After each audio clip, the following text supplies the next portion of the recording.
All right. So, this week we are focused on chapter 2. As I told you, make sure to read that, well, in preparation for today.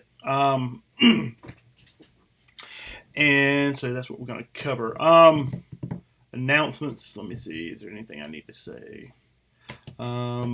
The census date is over, so the attendance quizzes needed to be in already, so I need to say nothing about that. If anybody has any questions about anything, let me know. Other than that, I don't really have any announcements, I don't think. All right. The assignments for this week. Here, I will.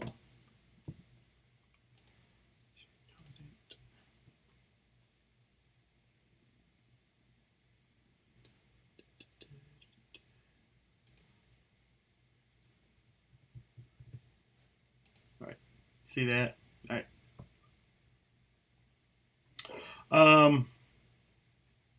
So we have the UI playground assignment, which we've seen these before, right? I always stress continuing to test your abilities with UI creation, right? Because it's important. Um, so as a warm-up assignment, as we start to get into actually hands-on level design, right? I want you to create a mock UI in Unity. There's some tutorials there. I guess those links are still live. Let's see. I don't know. I could be shooting myself in the foot. Let's see. It's kind of slow to load. Will it load? I don't know. Yes. All right. So there's UI tutorials there. I assume this is another live link. Let's check it out. Yes, I should have tested it before we did this, but hey, it is Pitt Community College where we test things on the fly. See, that one's dead. All right, so I'll find a good link for that. I will fix that. All right. Wow. So my apologies on that one. But anyway, do some Googling around. You'll find plenty of Unity UI tutorials out there. And the official manuals. I'll fix that manual link there, definitely. Create your UI. Doesn't have to be functional at this point, but if you can make it functional, by all means do so. Be creative. You gotta fix that. Your UI can do anything that you want it to do. Learn as much about the UI tools as you can. Create a WebGL of this, zip it up and upload it here. Next week we'll look at them and compare them. All right. Good luck and have fun. So have fun with it, right? There's no really floor or ceiling for this. But we will look at them all. So the floor is you don't want to look like the worst student ever, right? So that's the floor. The ceiling is, you want to look like the best student ever. All right. So that's the UI assignment. Any questions there? Pretty straightforward. All right.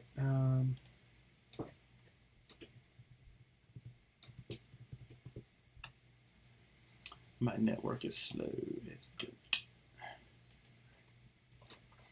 The other assignment is teaching mechanisms examples, right?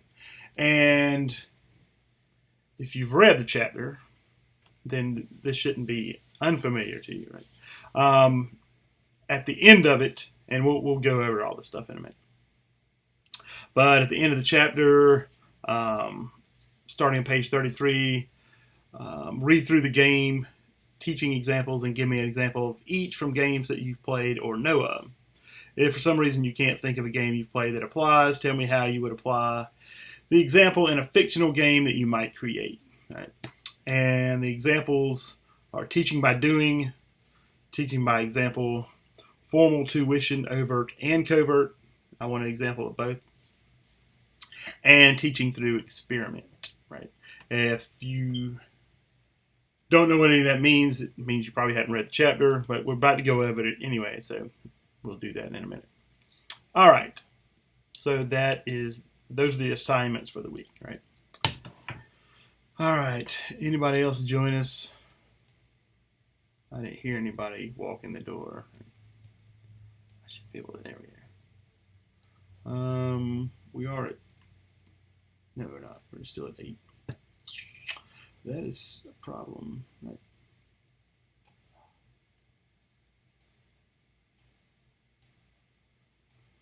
Oh, Lordy.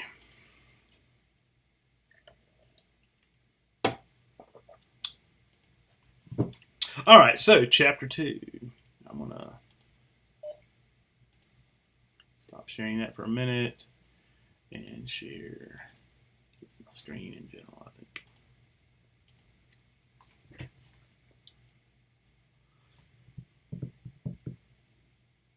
Did it do anything?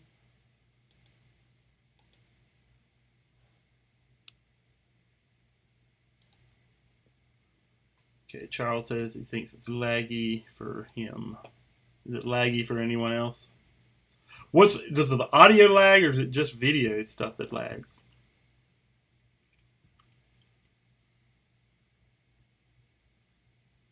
Mr. Bevins, do you have your mic on still?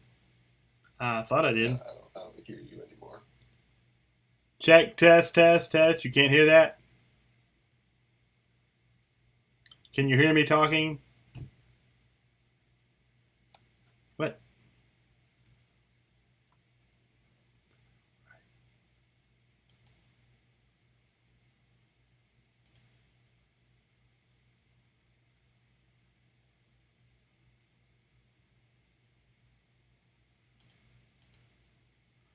That's weird.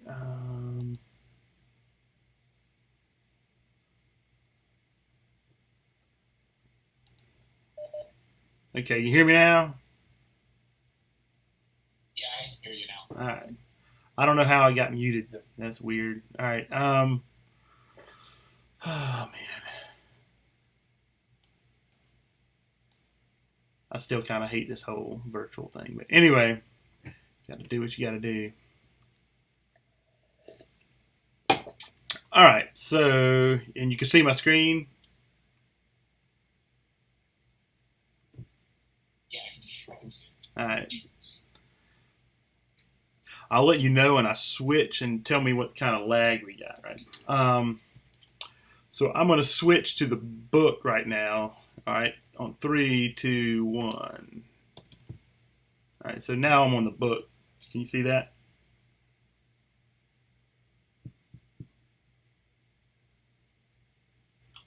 We have a major delay. I just see you just switched to it right now. If you just alt-tab. Oh, wow. All right. That's fun. All right, well, just if I get ahead of myself, just let me know, scream at me or something, because that's crazy.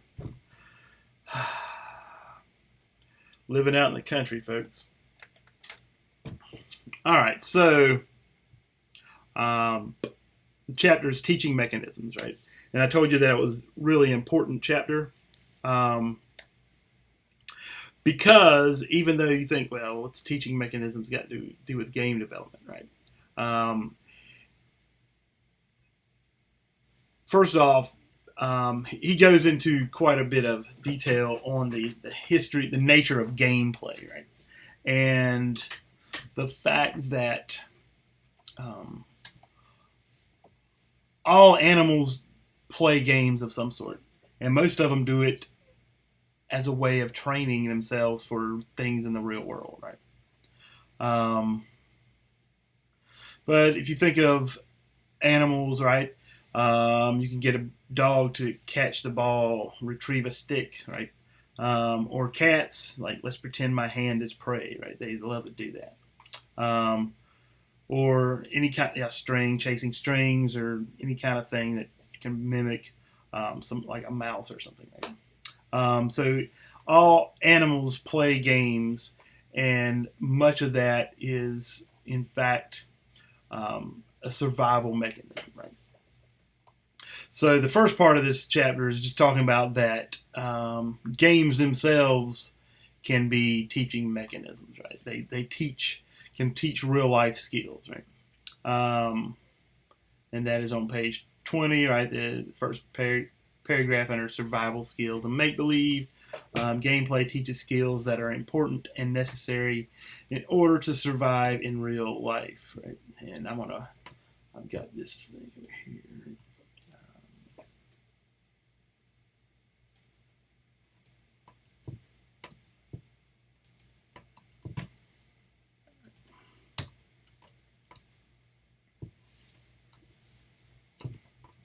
So, did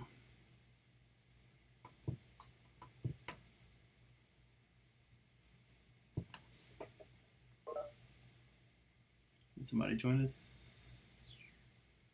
Somebody did, right? Cottrell, holy crap! Hey, Cottrell, can you hear me?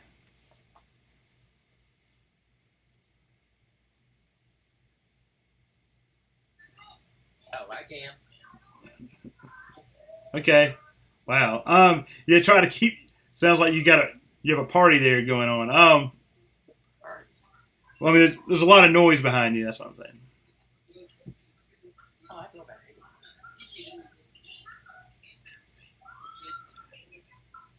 Yeah, you just want to be muted as much as possible, unless you need to say something. Yep.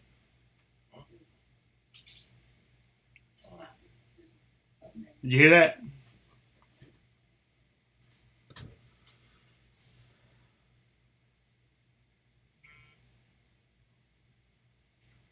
Cottrell, there's also a chat option. If you look for the little speech bubble down there at the bottom of the WebEx thing.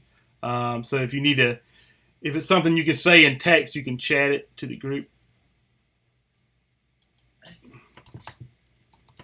Okay, got it. All right.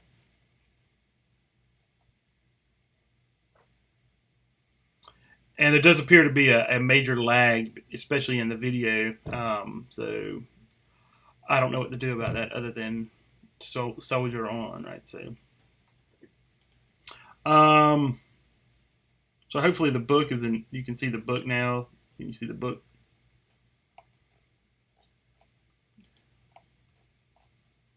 All right.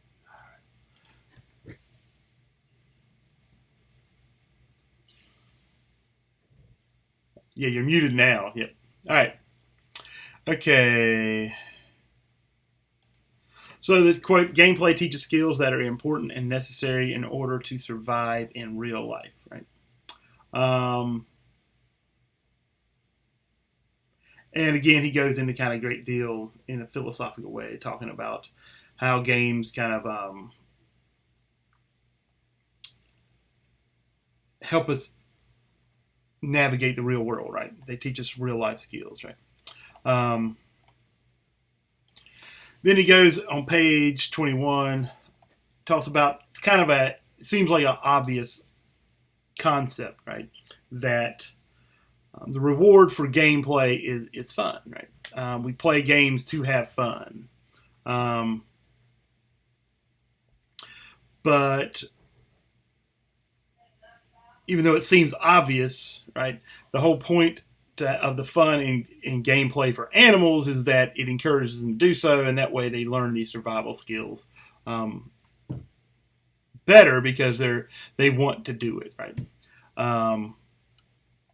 And in the same way, right, if a person's playing your game, if you want to make the learning of the game as fun as playing the game, right? So that they don't know they're being taught to play the game. That's kind of what he's getting at, right? That the way you teach them to play your game is important. Right? The aptitude for gameplay. This basically says that we as a species are very good at speaking the language of games, right? We know, for example, that we can play games with people whose linguistics aren't ours, whose culture we don't share, and whom we have never met before, right? It's clear that we can play games with creatures that don't even belong to our species, right? Like throwing a ball with a dog or the aforementioned cat and hand sort of thing, right? However we choose to look at the subject, it's clear that human beings possess a certain amount of aptitude for gameplay, right? We are kind of wired to play games. And this book is trying to, this is kind of his overall goal in creating this book, right? Or his goal in life, right, is to create a universal gameplay grammar, right, that allows us to understand and play games easily, often without regard to their origins. And,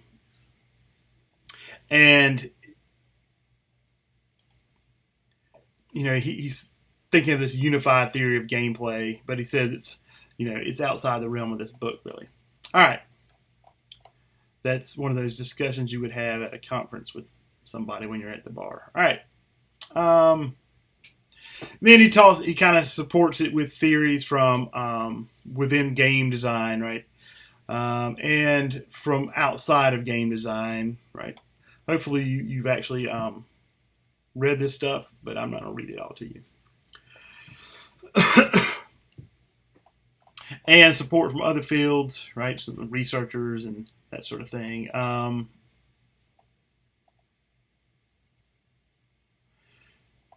right.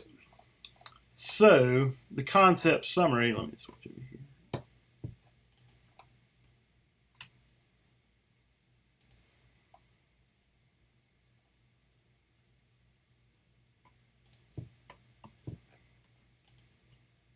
That's the theory, right? So the concept summary is that from a very young age, human beings are predisposed towards playing games, right? Just like many animals, in order to learn important survival skills. So that's the basis of this chapter, is that we're kind of wired towards playing games, and that they teach us, they are themselves teaching mechanisms, right? All right. So then we get to the theory part on page 25.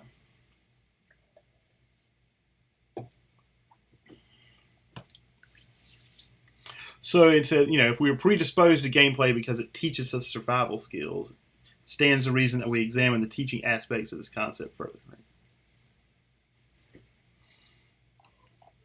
Right? Let's see. I'm just copy my notes over here.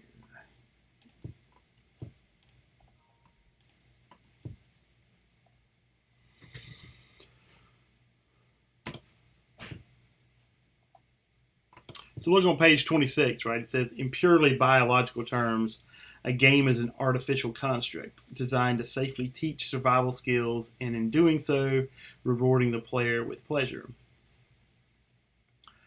A video game is an artificial construct that, when well made, rewards the player with fun.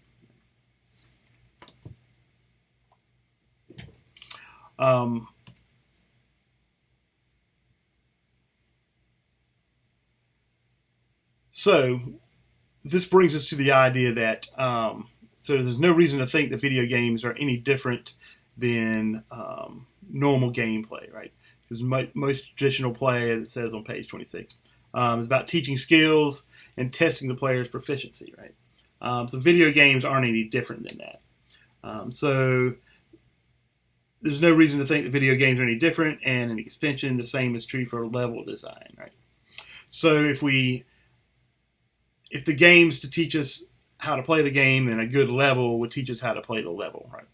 That's the point. All right, so let's see.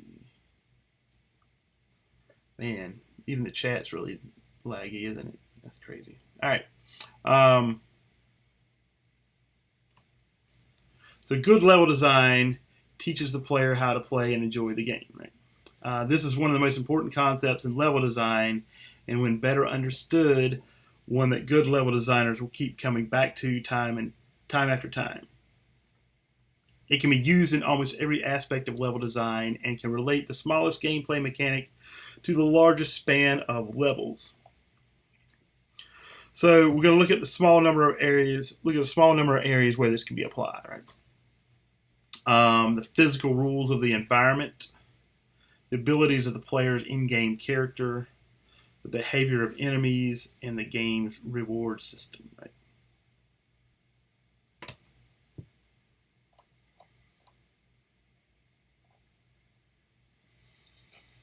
All right.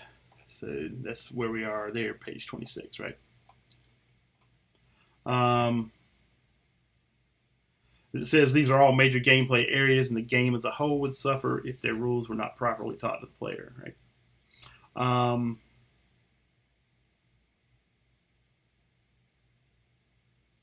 and so the game design does not support education through level design. It will never be fully enjoyed by the player. Right? If we accept that this teaching role is absolutely fundamental to level design, it makes sense to try to define the best techniques available to us in achieving this teaching goal. And this is what he's talking about by teaching mechanisms, right? So once you've taught a skill in a game, what comes next? What does the player need to do?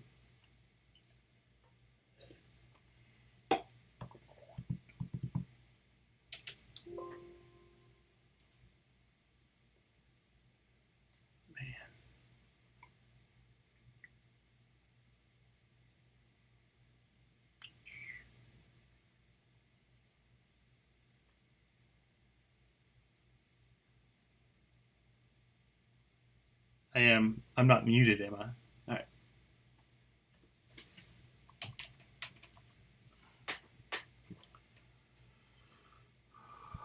All right. This.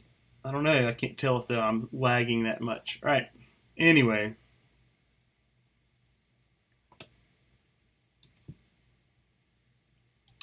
So once we've taught a skill in a game, we have to test that skill, right? And then you'll see that in so many examples in gameplay, right?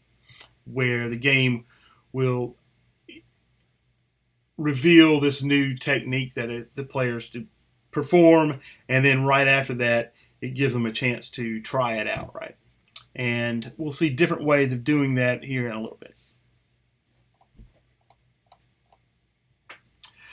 Teaching gameplay and reward systems.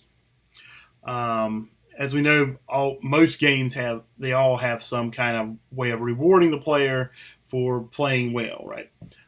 Usually the reward system is tied directly into how the game is taught, right? So that it'll show you, hey, this is how you do a double jump, and if you do the double jump correctly, there's some sort of visual reward or some kind of feedback that the player will receive in reward, right? Inappropriate gameplay, that's just the fact players implicitly trust the game to teach them techniques that are consistent and trustworthy throughout the game. Right? What inappropriate gameplay is when you teach them a skill that they never use, right? They spend time learning something that is never really utilized, right?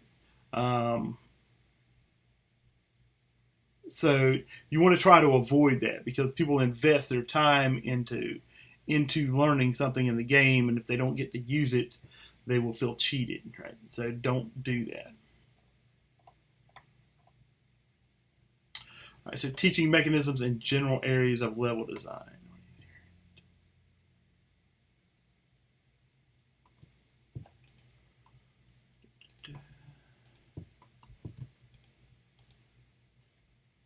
As far as the inappropriate gameplay, has anybody seen examples of that where you felt like it taught you something that you never used, or maybe it didn't appropriately teach you skills that you needed to know when you faced, a particularly difficult part of a game?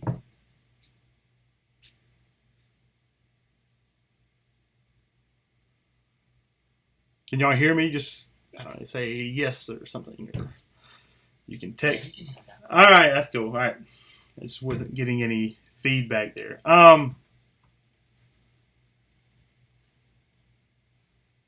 Death Stranding. What is that, Charles? Death Stranding? Is that a game? I'm not familiar with it.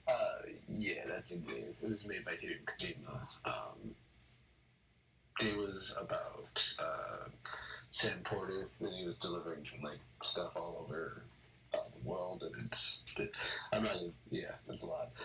Anyways, there was a function for like a floating cart that you got to help you carry more cargo, and like you can use it as a skateboard, and they never told you, and it really helps.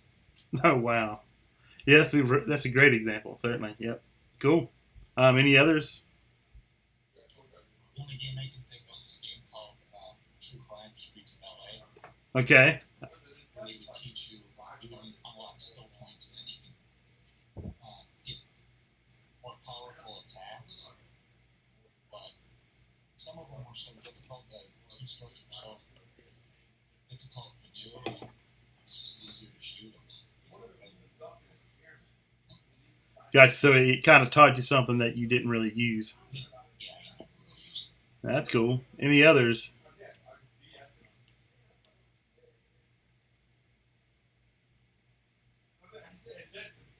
All right. Well, those are good examples anyway. So next.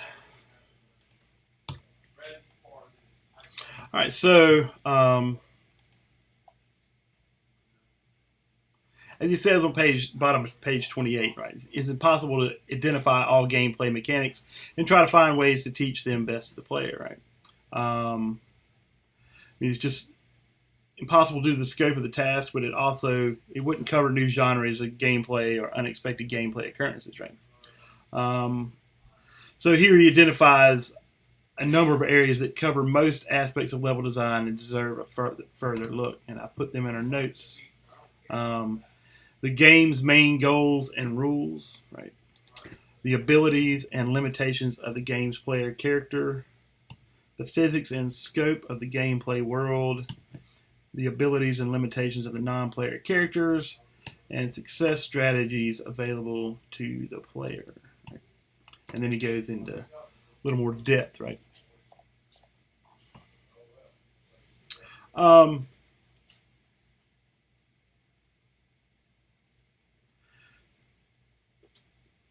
Obviously, right, the game player character he starts with for the obvious reasons, right? Because in most games, that is the center of the whole world, right? I mean, it's your avatar in the world.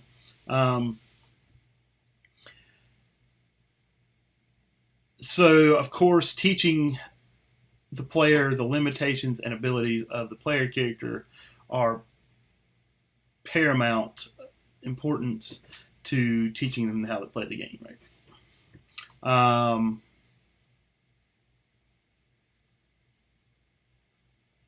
right. And he says this is, of course, less important to games where the main gameplay does not derive from interacting through an avatar, but the principle still stands that players need to know how they can manipulate or interact with the virtual world they're exposed to. Right? And he says, obviously, Tetris, there's no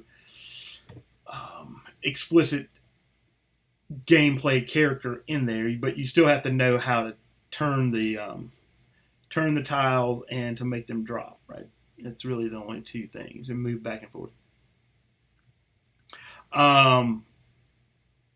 Which is very different than Tomb Raider, where you have to know how far you can jump and climb and all that sort of thing, right? Or what surfaces can be climbed, right?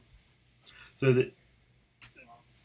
the key here is that if the player character has special abilities that you want the player to know, then you need to teach them about them, right? All right. Physics and scope of the gameplay world.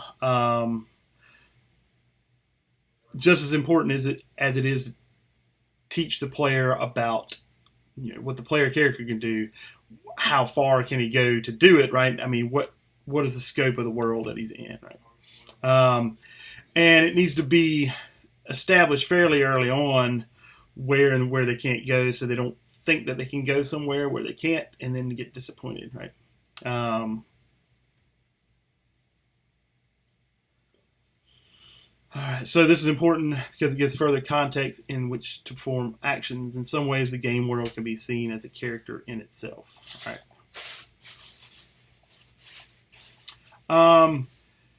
Another thing, the abilities and limitations of non-player characters, right? What NPCs can do varies widely in different games. So when a player comes into the game, establishing exactly how much these NPCs play a part in the game is pretty important, right?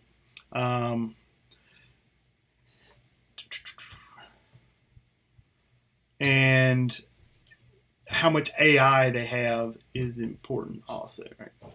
All right. The game's main goals and rules. Somebody else doing this? Obviously, you have your player character, you have your world. The game's main goals and rules are be the next thing, right? What constraints are there on what the player can do? What rules are there that they have to follow, right? And success strategies, right? It says here, from a player's point of view, a video game needs to be worth playing, right? And you want your player to feel successful in playing the game. Helping them along, how much you help them is obviously kind of dependent on the genre of the game, right? Hardcore games like to not help the player at all, right? They like to force them to figure things out for themselves as much as possible. But any other genre of game generally gives quite a healthy amount of clues to the player to help them be successful, right?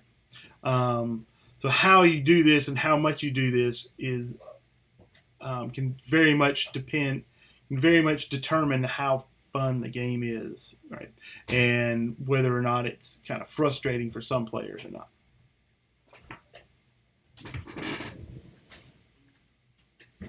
So can you hurry up because it's like noisy.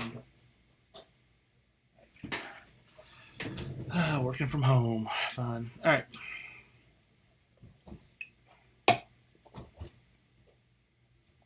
All right. So success strategies are good things to help your player figure out how to get through the game, right? All right. So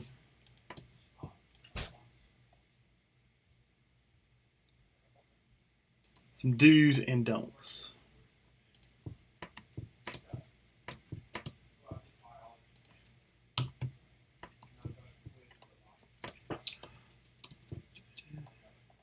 All right, so there's a few cardinal rules. I mean, this obviously doesn't cover the whole subject, right?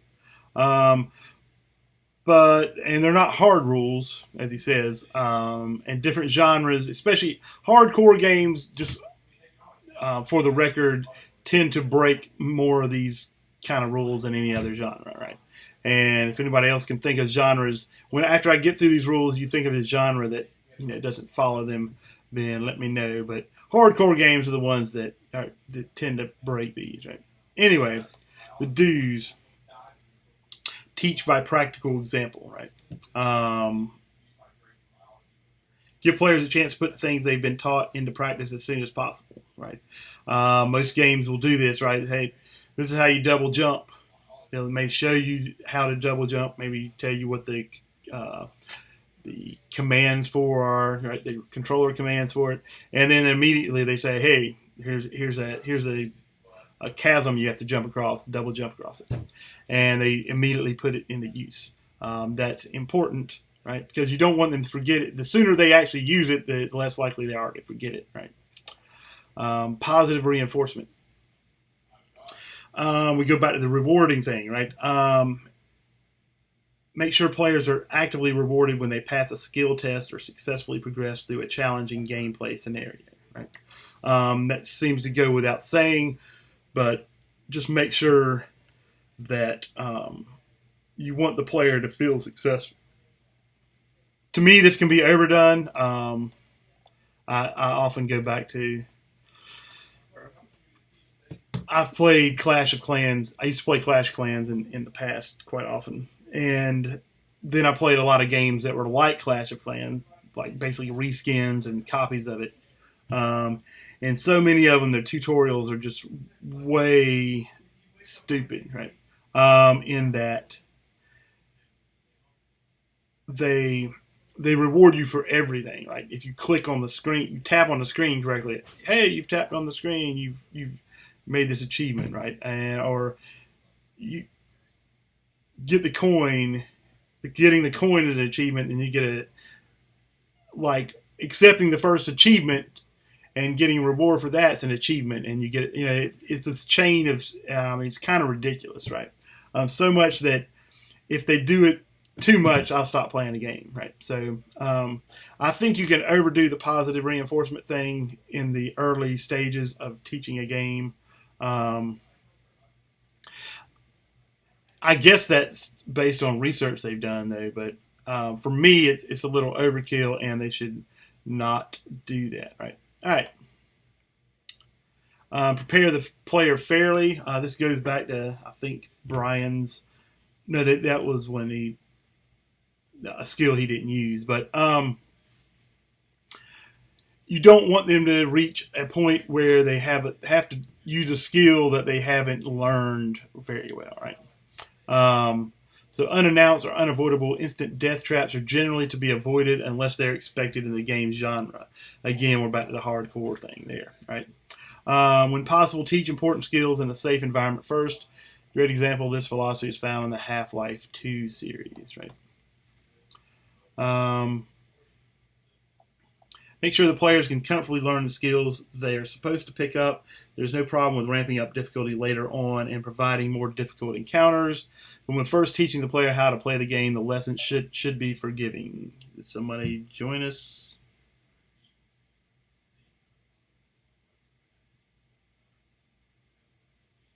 Okay, I don't know. Sound like somebody joined us. Nope. Okay. All right, so those are the do's, the don'ts, right? Don't start with failure. Again, you'll find that hardcore games break this rule on the regular, right? But almost always that first level is so easy that you can't fail, right? And some of them, there are games I don't think you can fail, right? I mean, it's literally impossible to fail. So that's usually the way it works, right? That you want to start with success so they go, oh yeah, I got that. And they get an idea of how they can be successful. That's the success strategies we're talking about. If the first thing they do, they fail at it, your average person will get frustrated and say, this game's too hard for me. Right? Now, depending on the genre, you might ramp up the difficulty fairly quickly, depending on what the demographic of your game is, but you don't want to start with failure. Right? Don't taunt the player. Again, the one genre that breaks this is the hardcore game. In fact, Doom was one of the first big video games, right? And it taunted the player. Like if you quit the game, it said, "Why you loser, you pussy." Or I don't remember what it exactly said, but it said something like that, right? You're a wimp or something like that to that effect. Anybody remember play Doom? I think surely somebody's played Doom, but yeah.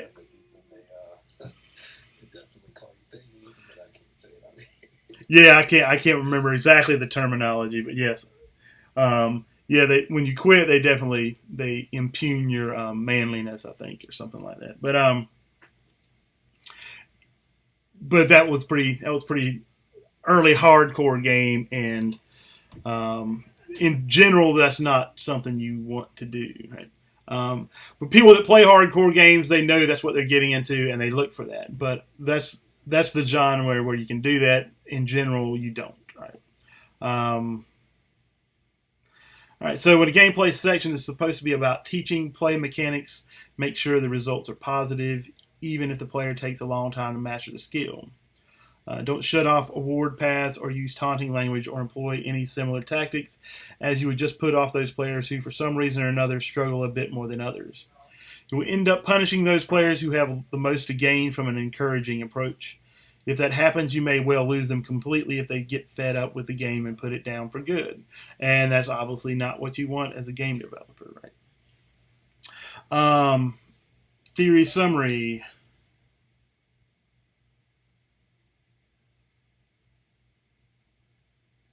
Does somebody keep coming and going? All right, sounds like it.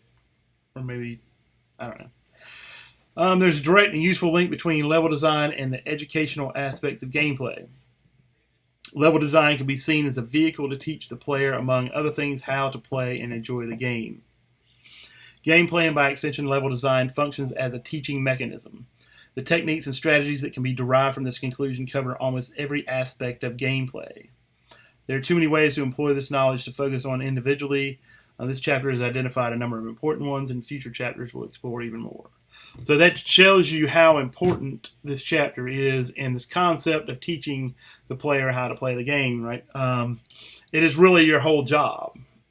And as a level designer, that falls to you because we know that level design is applied game design, right? So it is your job as a level designer to figure out how to teach the player and at what pace, and each level is this level introducing this skill, that skill, and the kind of how you're going to do all that, right?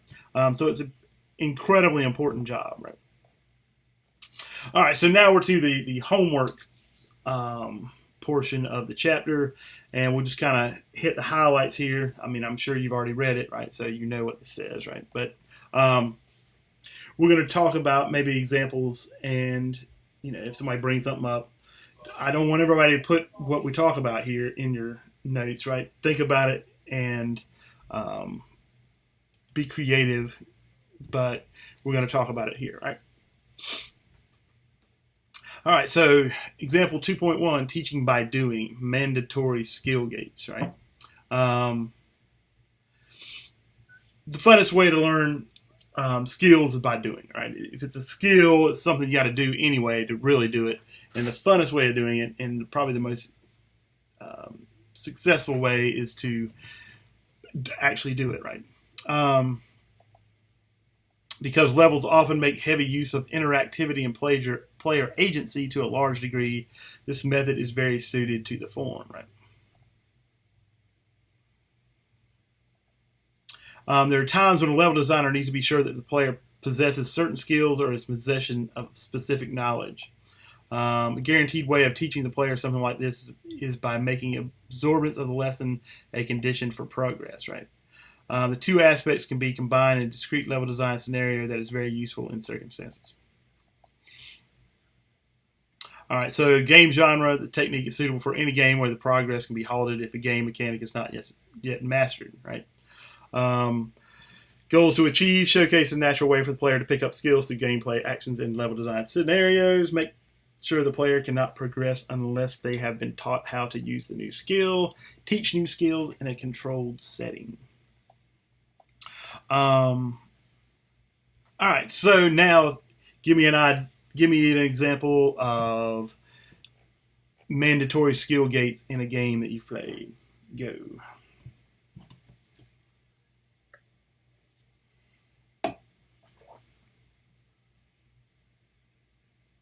Yep.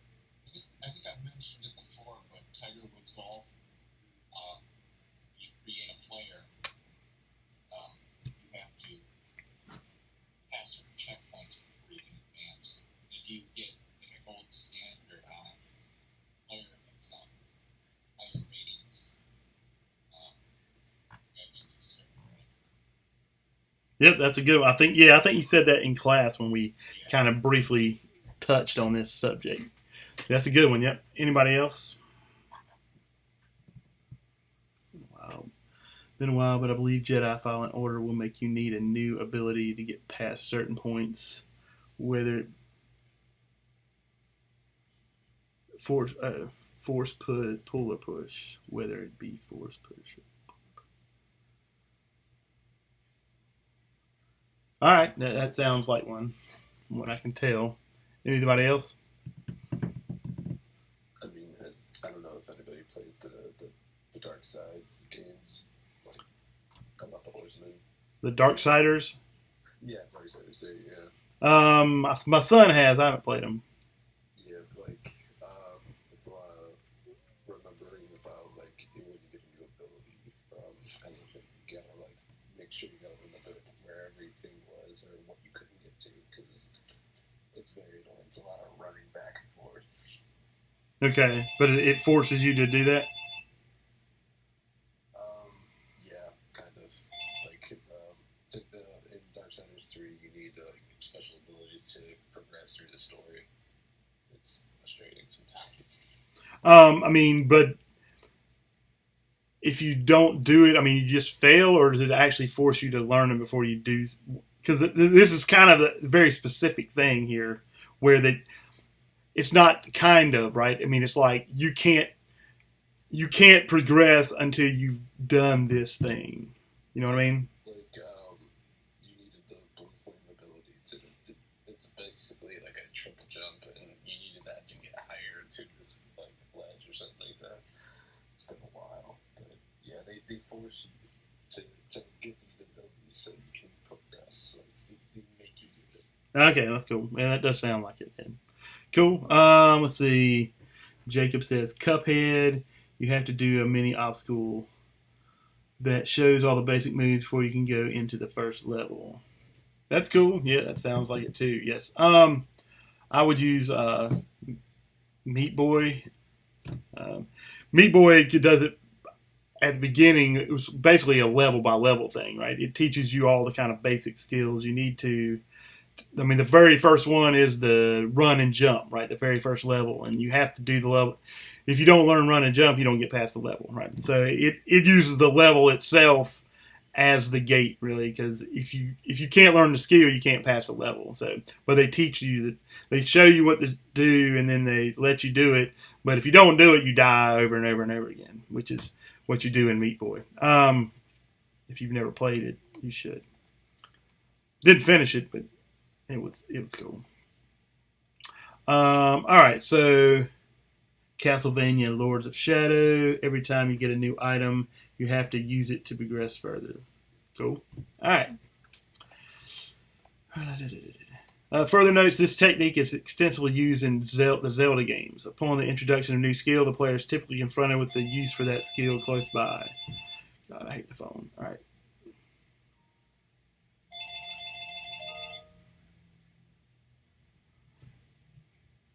All right. There are many more ways to use these skill gates. It could be part of a teaching mechanism. Puzzle may be needed to solve before the player receives an item that unlocks the next area of game. Creature needs to be defeated by using specific gameplay mechanics to its full potential. There's a bunch of things, right? And if you think about it, and you should think about it, right? You'll probably find a lot of other examples of this being in use. Right? All right, teaching by example. All right, so by showing players certain actions or outcomes in the game world, you give them an opportunity to learn by observation and example. This principle is easily translated in custom-made gameplay lessons that are effective and appropriate to the level setting. Game genre, this technique is suitable for all games that allow the level designer to create an observable sequence of gameplay-related actions, right? So this is, think of this as that cut scene right before you do something that kind of gives you a hint as to how to do it, right? Goals to achieve: introduce a new enemy to a level at a safe distance from the player, show conditions in which it becomes a threat, demonstrate the severity and nature of the threat, show to the player what tactics work against the enemy, give the player a chance to practice this in a safe setting, right? Classic scenario and level design is found in the introduction of a new enemy in the game. This encounter is sufficient importance. The level designer has time to turn the encounter into a mini set piece. It can be turned into a scripted teaching mechanism. By showing how the creature reacts or how the creature can be defeated through the actions of others, the player can learn and strategize without being directly exposed to immediate danger. And it goes into this adventure game. Is on the mountain and this bird comes down, and then it shows you a scripted scene of what the bird does, and then it tells you what you've learned by that, right? I'm not going to read it all to you because you've already read it, or you should be reading it soon, right? So basically, it's a scripted thing that is shown to the player usually before something happens, right? That shows them how they're supposed to navigate the next scene, right? Um, so who can think of an example of this? Go.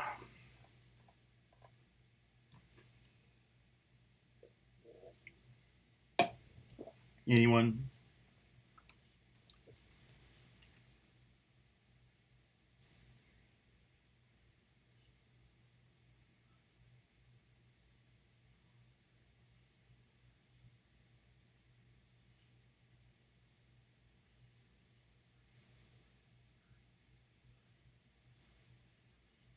All right. Well, maybe think. I think it's on my end, but last bit cut out for me. Can you repeat it?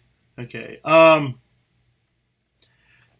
looking for examples of teaching by example. Basically, usually it's a cut scene or some kind of scripted event before the player is asked to do something, and the scripted event gives them major hints as to how they're supposed to be successful. And I'm looking for examples of that.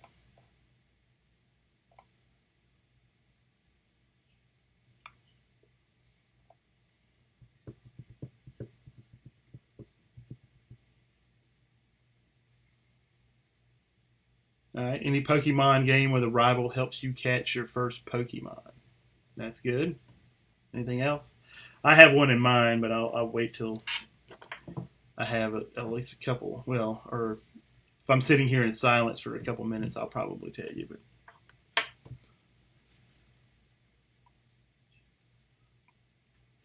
anybody else? No, I can't. All right, well, this is another one. Give it some thought. Obviously, the assignment requires it, so hopefully you'll find one. Like I said in the assignment, if you can't absolutely not think of one, right? Think of how a fictional game that you might create that could use this, right? So if you can't think of one, you'll have to be creative. And, that shouldn't be hard because you're going into a creative field. All right. My example, I played a lot of the Lego games, right? Star Wars, Batman, all those sort of things, right? Because I have two children and they kind of grew up on them, and they're fun. I don't know if anybody play the Lego games, or willing to admit it. All right, cool.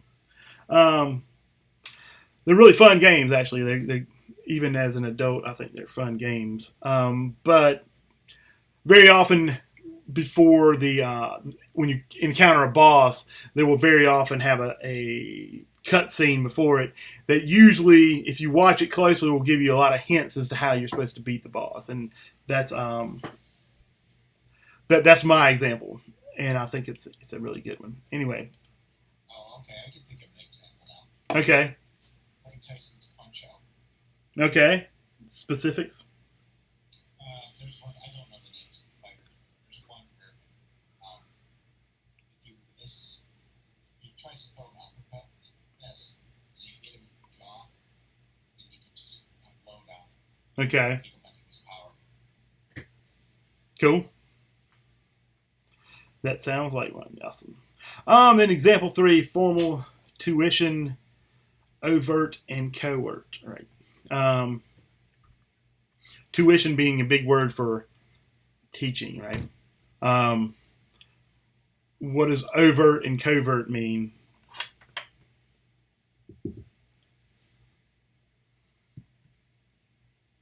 Anybody? That was a question.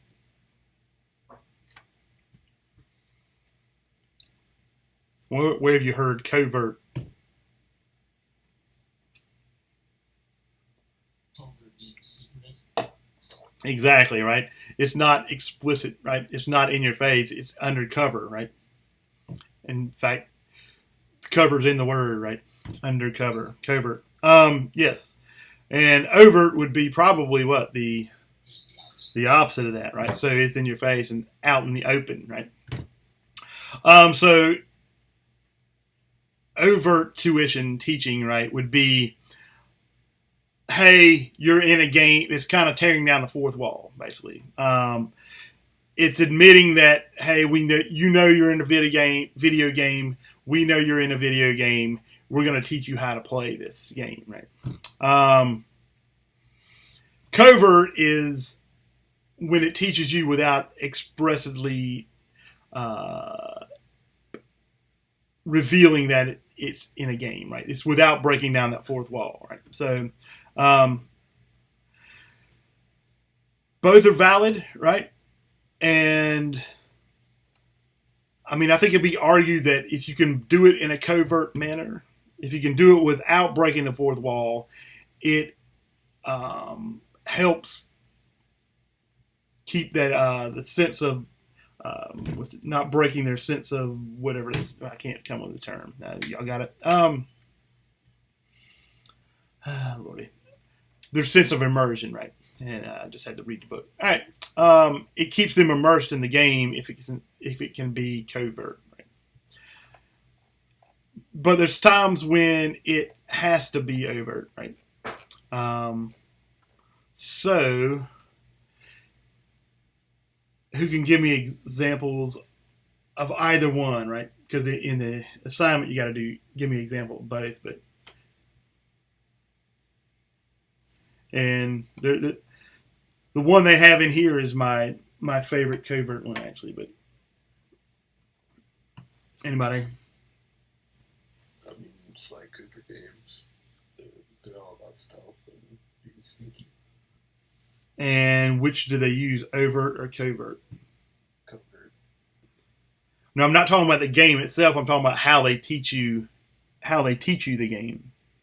Oh, how they teach you the game? Yes. Oh, they teach you how to like hide in the shadows, stay above like the enemies on like phone poles and stuff like that. And, you know, if you hide in this, I don't know, barrel or whatever, the enemy won't see you and stuff like that.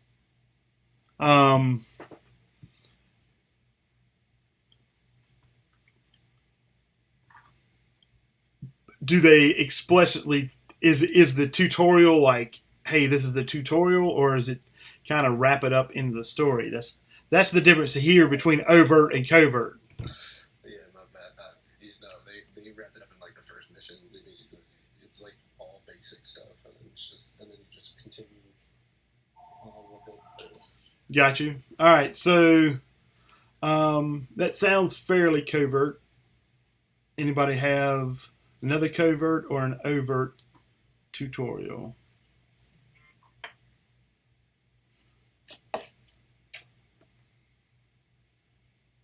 The Phantom Pain series, the Metal Gear Solid series, kind of has tutorials like that. The first mission, you have to escape from a hospital, actually give you keystrokes, button strokes to try to hide from the enemies. And then there's some that you kind of have to figure out how to shoot best. Gotcha. Yeah, I'm glad you brought up Metal Gear because they're definitely my overt examples in general, because they don't care about the fourth wall at all, because it's like press X on the controller. I mean, it's like they're pretty explicit. It's like, yes, we know you're out there playing a video game. Press this to save the game. You know, I mean, when your operative is actually telling you to press the thing to save your game, you know, that's kind of that's about as overt as you can get. Yeah. So yeah, I use definitely the Metal Gear stuff as overt examples. Who has a good covert one? Because the one I have is in the book actually. But y'all played the first Halo? Anybody played the first Halo?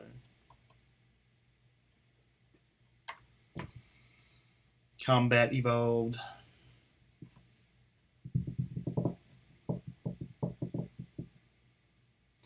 Well, anyway, the first Halo and Combat Evolved, the Master Chief, you know, he wakes up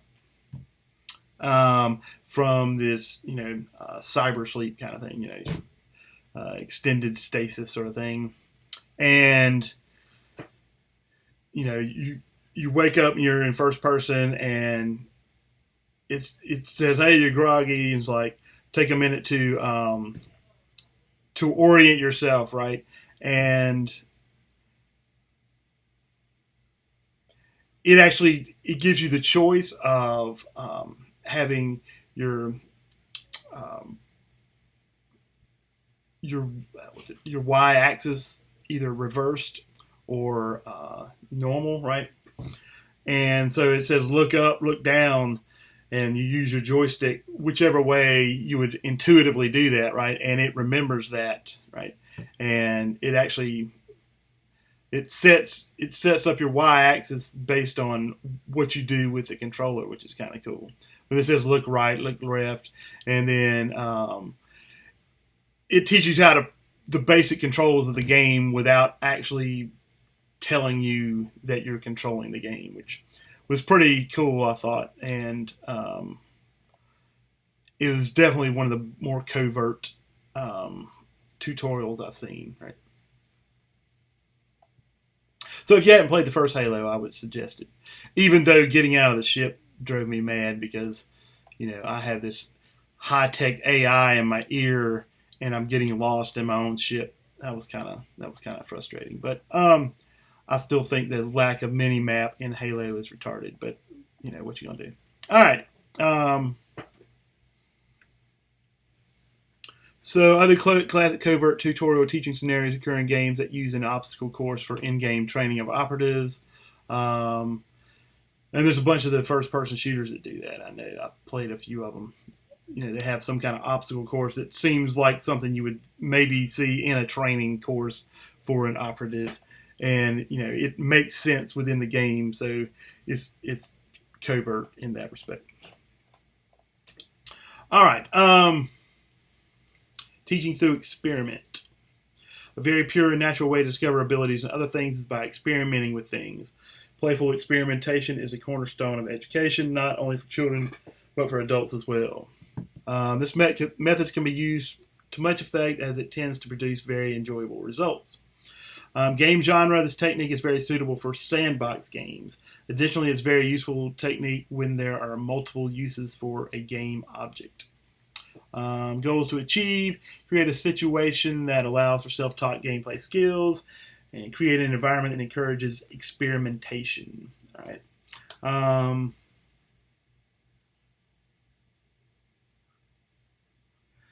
Let's see. It talks about 2D point-and-click adventures, and you often need to combine the use of completely disparate objects in your inventory to find a solution to some obscure problem. The valid complaint being that there's no logical sense to many of these item combinations.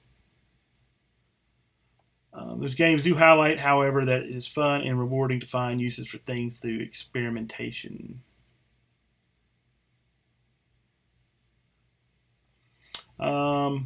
You can do this by creating a situation where there are multiple uses and outcomes built into the level design scenario from the outset.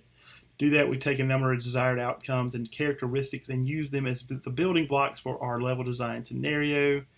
Taking, say, the humble game crate as a starting point for an example, we can list.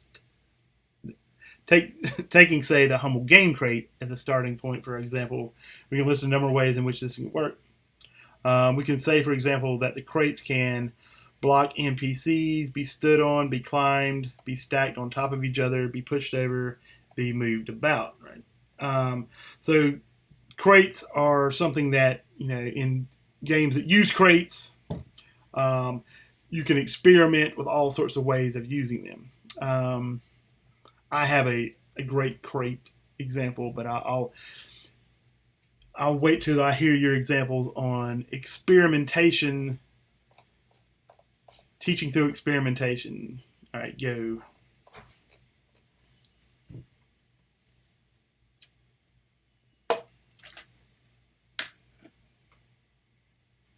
Oh, Emma, it's fun when a character straight up says, press X to act. Yeah, that's the overt, yes.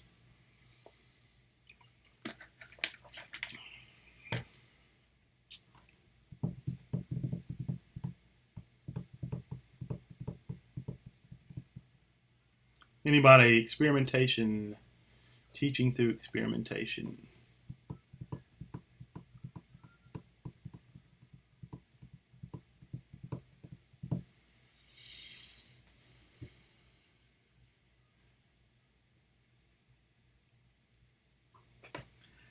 Human Fall Flat is good at this. It's a puzzle platformer. You can have to figure out how to progress through areas. whether you make a, I'm guessing that's bridge, not bride. Making a bride. That would be funny. All right. Jump from high places or do their puzzle to open doors and stuff. Making a bride. That's like Frankenstein kind of thing. Dr. Frankenstein game where you make a bride. All right. Jump from high. Yeah, that sounds like a good example there. Any others?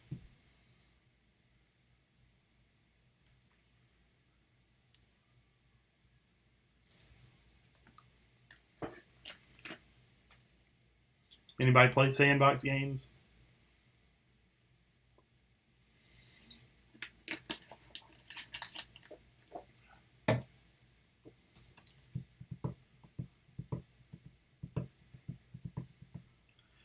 I mean, with Fire Emblem count, you have to learn your own strategies after the game teaches you how to do basic fighting.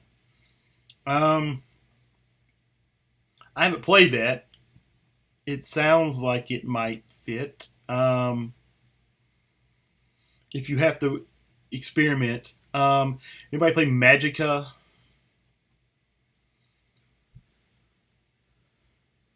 My son played it, and I played it.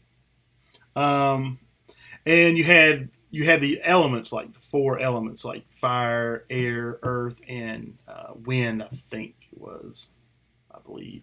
Anyway, and it would teach you early on some basics. You had to mix the elements to make spells, right? And early on, it taught you a few of them, but then after that, you had to experiment mixing the elements to create new spells, which is a pretty interesting mechanic of that game. I thought it was pretty cool. So that would be my example of that sort of thing. So it doesn't have to. That wasn't really a sandbox game, but I think it definitely fits the teaching by experimentation thing, right?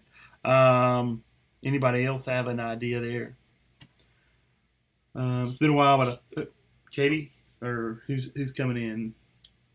Oh, that was me. I was going to say like Fallout. Fallout's kind of an experimental game. You can do whatever you want. You can survive however you want. You just gotta see what works for you and go from there. Cool. Surprisingly, my son's played Fallout, but it's on his PS4. I've never actually played it. One of these days, I'll sneak in there and do that. Let's see. Katie says, it's been a while, but I think Amnesia, The Dark Descent does this. You have multiple ways of getting through the puzzles and exploring the area. I would agree. We played that as a family, believe it or not. For a little bit, we kind of sucked at it. We didn't get that far in it, but it definitely seemed like one where you experimenting was the way to get out, right? So I would agree with that. Anybody else? Would the first Tomb Raider for PC, would that be an example? Because there's some spots on the map where you have the combination of levers. It's like 3 or 4 levers that you have to top, middle, bottom. You have to get that right combination to get out of it. And they don't give you any hints or anything? No hints, you gotta figure it out on your own. I think it's different every time. Yeah, I would say that is, yeah. I would say the experimentation was. I would say that fits, yeah. I've played a Banjo and Kazooie, Nuts and Bolts. Anybody ever play that? See, I have these kids games because I have kids. So some of my examples are things that you may not have played because you thought they were under you. But that was a really good game. Actually, it was kind of an open world game with Banjo and Kazooie, but in Showdown Town, as it's called, right? There are all these crates everywhere, and there were many ways of organizing. There were all these little notes all over town that you collected, and you use them as kind of currency. And you could use these crates in all different sorts of ways, trying to get up to these notes, right? One of the coolest things is there's this cart. You had this wand that could actually lift things, and you had this cart. But when you're sitting in the cart, you couldn't lift the cart with the wand, right? Um, but you could put a crate in the cart and stand on top of the crate, and then you could lift the cart with the wand while you're sitting on it. You could actually levitate yourself. It was pretty crazy, and that was definitely. I assume that was meant. I assume I didn't find that out myself, and I'm the only one. But I assume the developers knew that somebody was going to figure that out. But it was pretty cool because you could levitate your cart. If you put a crate in the cart, you can levitate the whole cart and float up to anywhere. You had to be careful because if you tilted it wrong, it'd fall all off and you'd fall. But it was cool. So Banjo and Kazooie, I think, definitely had a lot of the experiment. Plus, you had to put all the vehicles you use in the thing. You can make your own vehicles to win the challenges, right? So how you put together the vehicle was all experimental too, which was cool. That's a fun game, even if you're an older fart like me. I played it, I don't know, several weeks ago. It's fun. All right, so further notes on experimentation. There exists the danger that technique does not aid the player in finding the right solution. It is therefore best implemented in situations where the teaching mechanic is optional, right? I.e., one very specific solution is not required to complete the challenge.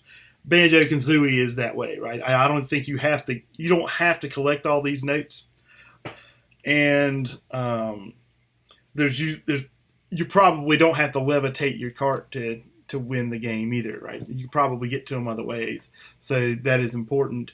You don't want it to be that they have to experiment in this one right way and they can't finish the game, because then they will get frustrated and pissed off. And probably, I mean, nowadays they hit the forums and probably find the answer, but there was a time when that wasn't a possibility. All right, so that is chapter 2. As I said, it's a very important, meaty chapter. If you haven't read it already, then you should go read it immediately, right? Do so, please, before you do your forum posts, right? So,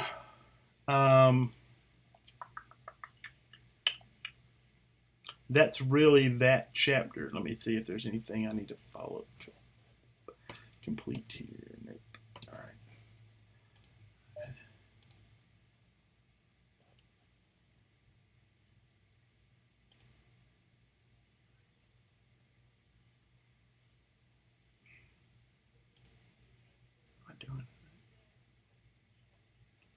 Okay. Any questions about anything so far?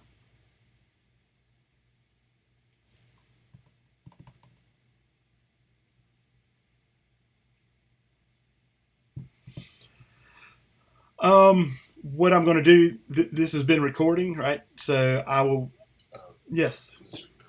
Yes. What the hell?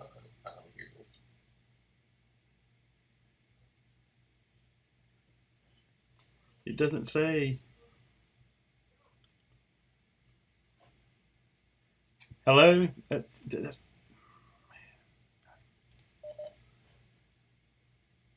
you hear me now?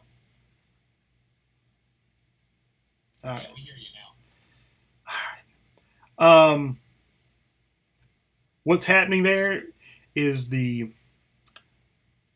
when I share something, and then I stop unsharing it. There's this middle menu in the screen, and I click on it, and it pulls down, right, and it kind of lags when it does that, and it's like the mute button is right there in the center too, and it's like it's accidentally clicking the mute button, and then I stop sharing, and then there's a lag between that. It's not even showing me as muted, but I'm muted. And then I showed up as muted when I noticed that you were saying that I was muted. I mean, it like popped up. I was like, okay. So I was muted and it wasn't showing up. The indication that I was muted was lagging too. That's what I'm saying. That's why it's confusing on my end. So that's fine. All right. So are there any questions?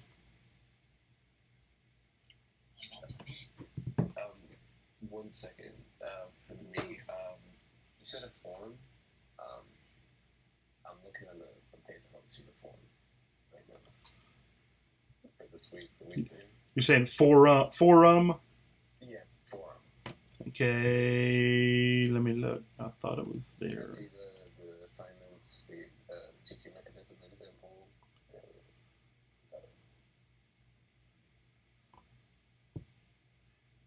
Oh yeah, shit. Yeah, yeah, because I'm stupid. All right, it's not a forum. It's a that's a Google Doc.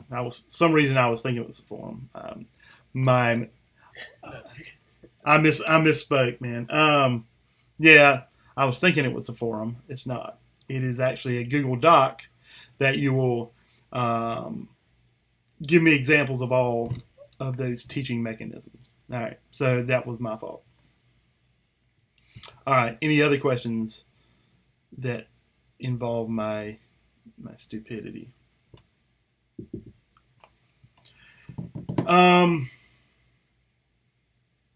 If I didn't actually log on for my office hour today, but if you need me between 11 and 12, by all means, contact me. Contact me anytime you need me, and we can video chat either here or through the Google meetings. That's really easy because it integrates with our email really well. But we can do this as well. But this is more. I have to schedule this more than I do the Google meetings. If you email me and you're online, we can just set up a meeting almost immediately. So, if you need help with this class is, I mean, especially right now, is just reading and kind of talking about things. So that I'm not guessing there's going to be a lot of questions about it yet.